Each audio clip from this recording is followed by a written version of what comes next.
Para a gente dar início à nossa conversa aqui, eu quero fazer uma pergunta para vocês. E a pergunta é: quem precisa de mudanças em pelo menos uma área da sua vida? Pastor, eu preciso mudar. Tem uma mudança que eu preciso no meu casamento, né? A gente vive, né, muitas brigas, eu preciso melhorar nessa área. Não, eu preciso melhorar na administração financeira. Eu estou gastando demais, eu ganho bem, mas não sobra nada. Não, eu preciso melhorar com relação aos meus estudos. Eu parei no tempo, eu não leio livros, eu não assisto podcast, não faço nenhum curso, eu estou paralisado nessa área, não estou crescendo, né, nesse ponto tão importante da vida, né, que é continuar aprendendo, que é continuar rompendo, que é continuar avançando. Ó, desde que eu parei com a escola, com o estudo na escola, nunca mais estudei nada, né? Talvez você está vivendo desse jeito e é preciso mudar. A gente precisa mudar algumas coisas na nossa vida. E a pergunta é: quem precisa de mudanças em sua vida? Escreve para mim aqui. Se você precisa de mudanças, escreve: eu preciso de mudanças. Eu quero saber quantos precisam mudar, seja em uma, duas ou mais áreas da vida. Talvez você precisa de mudanças. Eu quero saber quantos precisam de mudanças. E para quem precisa mudar, eu quero trazer algumas direções práticas para que essas mudanças aconteçam. Então, primeira direção para você: seja responsável, assuma os seus erros. Primeira coisa, primeira direção, primeiro conselho, primeira chave que precisa ser virada é você se tornar responsável de si próprio. É você assumir os seus erros. Porque quem não assume os seus erros não está pronto para crescer. Anote isso.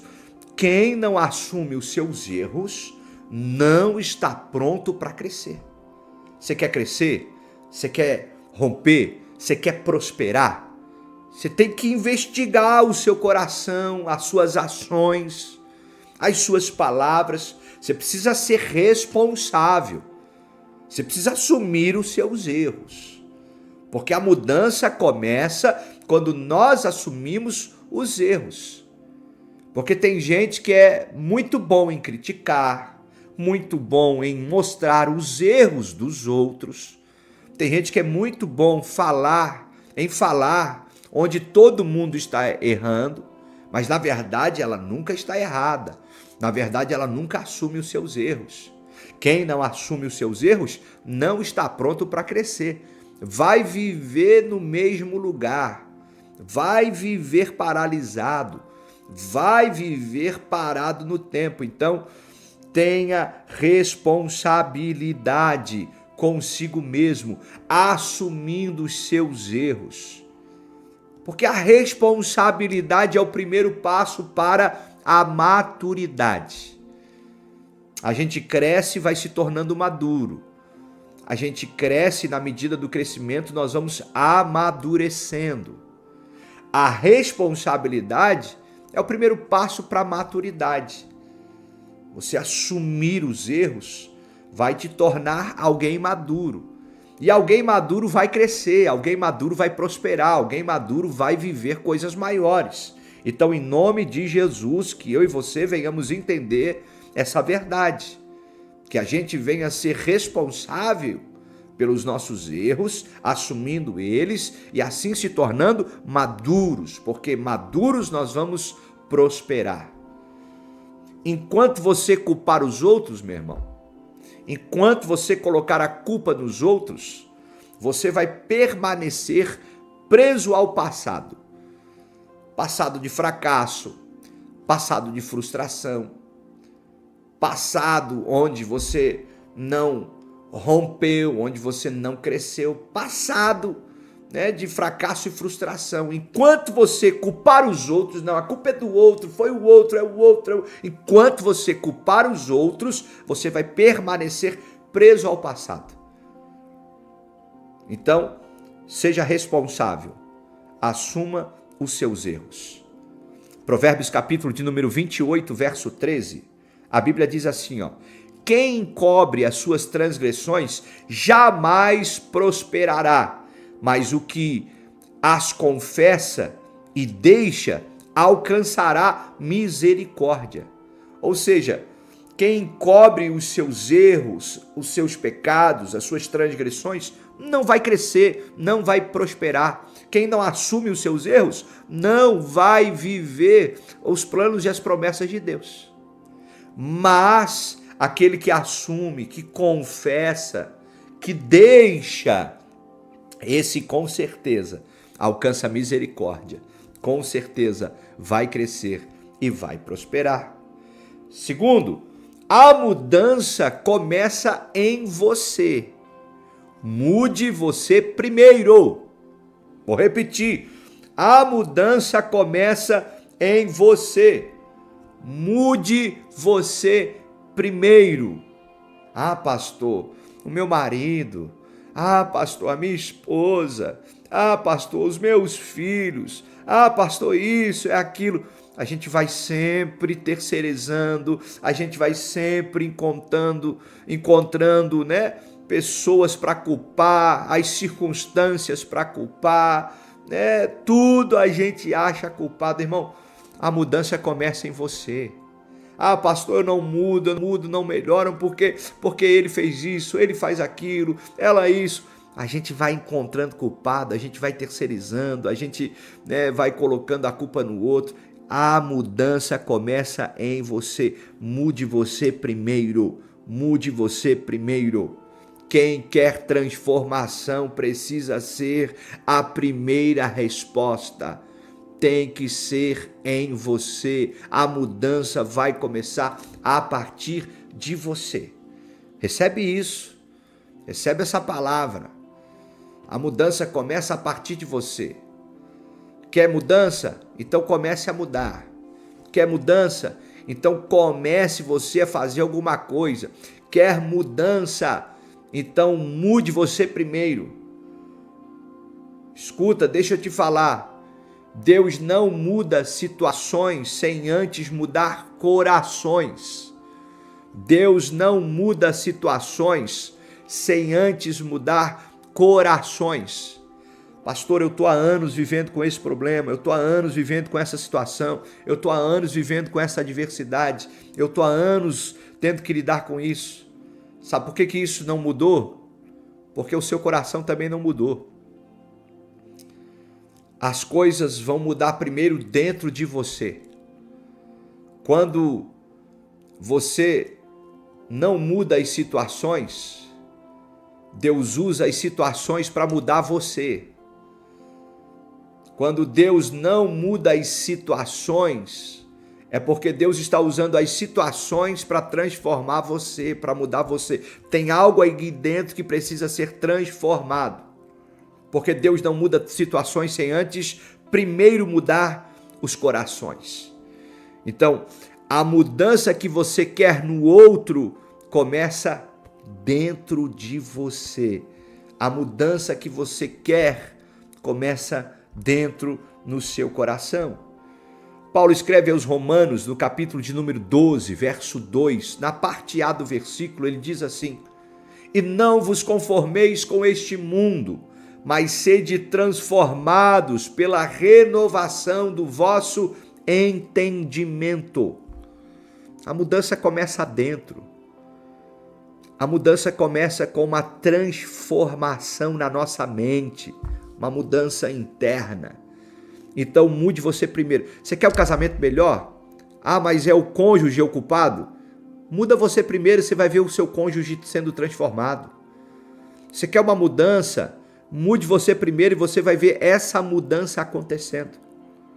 Mude você primeiro, porque a mudança começa em você. Terceira chave para quem quer mudar. Pastor, eu preciso de uma mudança. Uma mudança em alguma área da minha vida. Terceira chave, lá vai. Aprenda com os seus fracassos. Não volte aos mesmos ciclos. Aprenda com os seus fracassos. Não volte aos mesmos ciclos. Fracassos são escolas e não prisões. Entenda isso. Você aprende com os fracassos. Não fica preso neles. Está assim de gente que está presa a um fracasso. Fracassou lá atrás, fracassou no passado, está presa nesse lugar. Fracassos são escolas e não prisões. Aprenda com seus fracassos, não volte a ciclos passados. Tem gente que vive voltando no mesmo lugar. Tem gente que vive voltando no mesmo erro. Tem gente que vive de ciclo em ciclo, toda hora errando na mesma coisa. Você já viu pessoa que, por exemplo, um exemplo, tá? Um exemplo para a gente entender aqui, preste atenção. Pessoa casou mal, escolheu a pessoa errada. Aí ela separa. Dá 2 meses, talvez um pouquinho mais, talvez um pouquinho menos, já encontra alguém e já casa de novo, já se junta de novo. E esse é pior do que o outro. É igual ou pior. Aí separa. Daqui a pouco, de novo. De novo, mesmo erro. Por quê? Porque não aprende com os fracassos. Volta aos mesmos ciclos sempre. Precisa aprender. Precisa entender que os erros devem ser escolas. Os erros são pedagógicos. A gente precisa aprender quando erra. Onde eu errei, como eu errei. Por quê? Porque eu não quero mais errar, eu não vou fazer igual, eu não vou fazer do mesmo jeito. Os erros são pedagógicos, eles são como escolas para nós, não podem ser como prisão. Tem gente presa nos erros. E repetir os mesmos erros é escolher a estagnação. Quem repete os mesmos erros escolheu viver estagnado, parado, paralisado, está numa prisão. Então, em nome de Jesus, sai desse lugar. Não sei para quantas pessoas são, não sei para quantas pessoas é essa live, talvez não cabe para você, não serve para você, mas pode ser que serve para alguém que você conheça. Então, depois você compartilha. Depois você manda para alguém, fechou? Depois você assiste, reassiste, ouve outra vez, participa e manda para alguém, porque eu tenho certeza que essa palavra é para alguém que está me ouvindo, está recebendo. Essa palavra está falando com alguém. Então, nós precisamos aprender com os nossos erros, porque só cresce quem enxerga o fracasso como uma semente de sabedoria. Só vai crescer aquele que enxerga o fracasso como uma semente. Poxa, eu preciso mudar. Eu errei naquela área. Não, eu errei porque eu fiz desse jeito. Eu assumo os meus erros. A mudança vai começando em mim. E eu não vou viver mais esse ciclo vicioso de fracasso na minha vida. Eu vou romper, eu vou crescer, eu vou prosperar. Então eu entendo que o fracasso não é para me aprisionar, mas para eu aprender. É uma semente de sabedoria.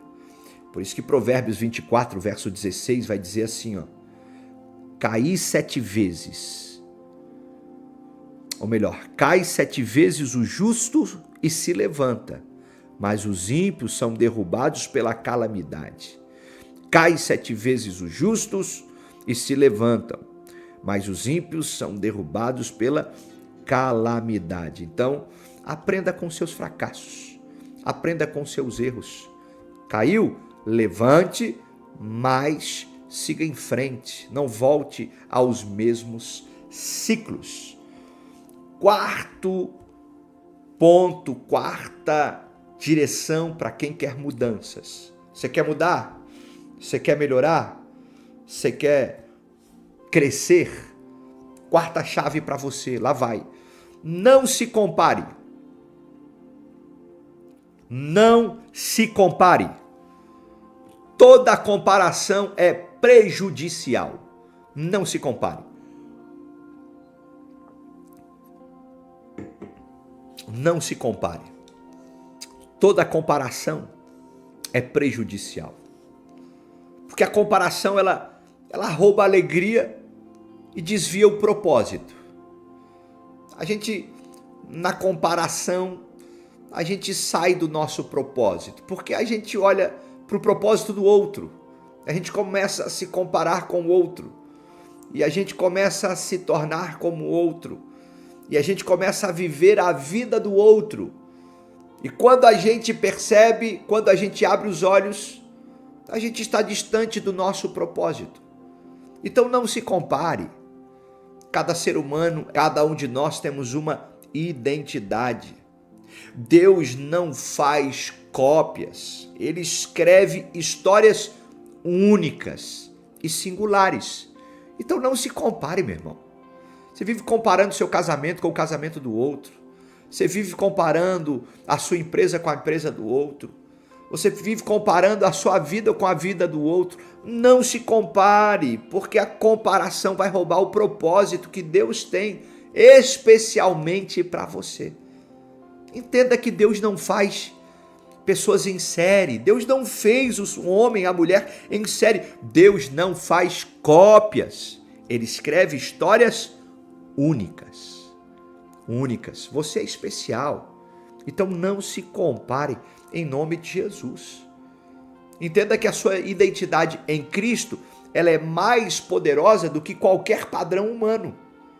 A sua identidade firmada em Cristo Jesus, ela é poderosa e é mais poderosa do que qualquer padrão humano. Então saia do lugar da comparação. Você pode olhar para alguém e se inspirar. Você pode olhar para alguém e aplaudir e falar, poxa, que linda essa história, que história inspiradora, que legal. Posso me inspirar nisso, posso me inspirar naquilo, mas eu preciso entender que eu sou o único, que a minha história é única.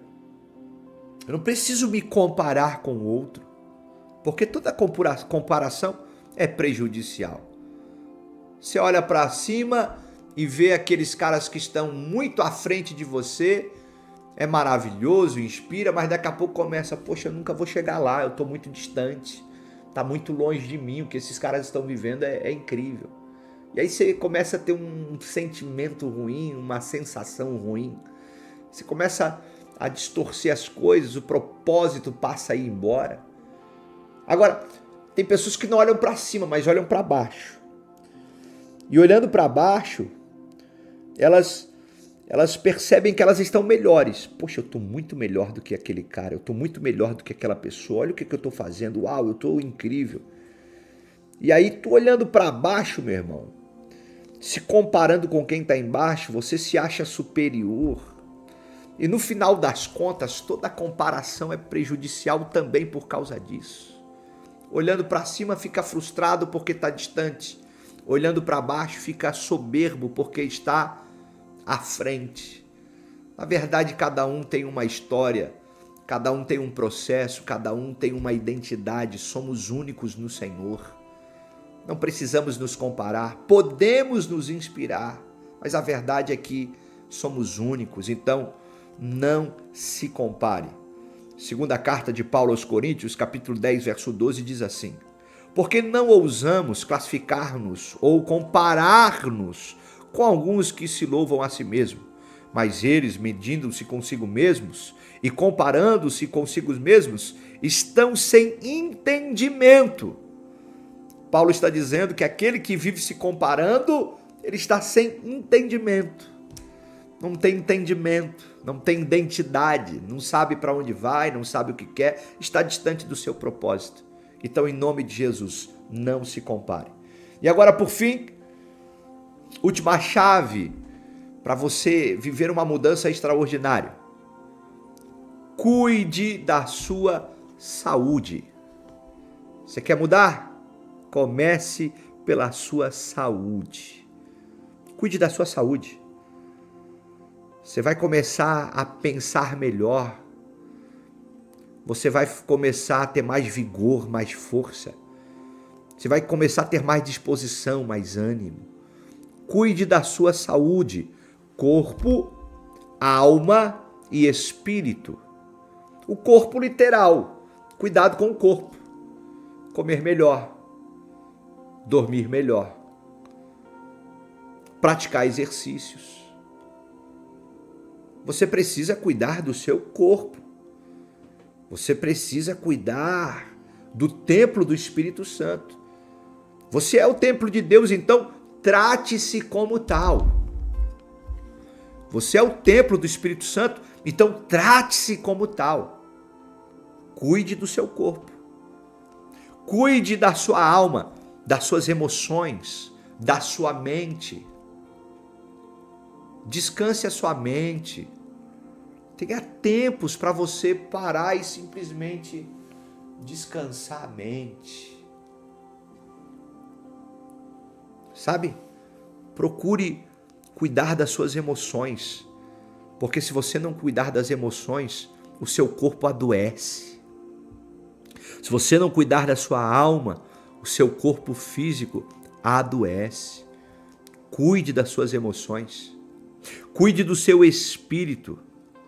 Saúde integral é sinal de sabedoria espiritual. Cuide do seu espírito. Cuide do seu espírito. Porque o descuido, ele revela desrespeito com o propósito de Deus. Eu não cuido do meu corpo, eu não cuido das minhas emoções, eu não cuido da minha vida espiritual, eu estou desrespeitando o propósito que Deus me deu. Se eu não estiver bem fisicamente, eu não vou ter saúde para poder viver o propósito. Se eu não estiver bem emocionalmente, eu não vou ter saúde para viver o propósito. Se eu não estiver bem espiritualmente, eu não vou ter saúde para viver o propósito. Quem não cuida da sua saúde, corpo, alma e espírito, está desrespeitando o propósito de Deus. 1 Tessalonicenses, capítulo 5, verso 23, diz assim: o mesmo Deus da paz vos santifique em tudo, e o vosso espírito, a alma e o corpo sejam plenamente conservados, irrepreensíveis para a vinda de nosso Senhor Jesus Cristo. Irmão, o que Paulo está falando aqui é muito forte. Paulo está dizendo que nós devemos conservar o espírito, a alma e o corpo, mas não conservar de qualquer jeito, de forma plena, irrepreensíveis, esperando pela vinda do nosso Senhor. Então, você quer mudança? Cuida da sua saúde, faça isso em nome de Jesus. Você que está nos acompanhando, que ainda não está inscrito no canal, se inscreve no canal, vai. De segunda a sexta-feira, 9 horas da manhã, todos os dias estamos aqui na live Despertar para uma palavra de inspiração, de sabedoria, de direção para a sua vida. Se inscreve no canal, ative o sininho, receba as notificações, esteja ligado e seja um missionário digital. Manda a transmissão para amigos, para familiares, copia o link, envia nos grupos de WhatsApp, faça isso em nome de Jesus. Eu quero orar por você que participou da nossa transmissão. Se essa palavra edificou você, se essa palavra abençoou a sua vida, escreve aqui. Hoje, mais uma vez, Deus falou comigo, Deus ministrou ao meu coração, fui edificado, foi boa, recebi, foi bom para mim essa palavra. Escreve alguma coisa aqui e incline a sua cabeça também. Eu quero orar. Feche seus olhos, Pai. Obrigado por essa transmissão, pela vida de cada um daqueles que participaram e que estão recebendo essa palavra. Que o Senhor venha fortalecê-los, venha renová-los e que as mudanças aconteçam a partir de decisões e escolhas que cada um vão ter. Que o Senhor venha ajudar, que o Senhor venha cooperar com as decisões de cada um dentro do propósito de todos. Que o Senhor flua em cada casa aqui representada e que o teu nome seja glorificado. Assim nós oramos, te agradecendo, em o nome de Jesus. Amém, amém e graças a Deus.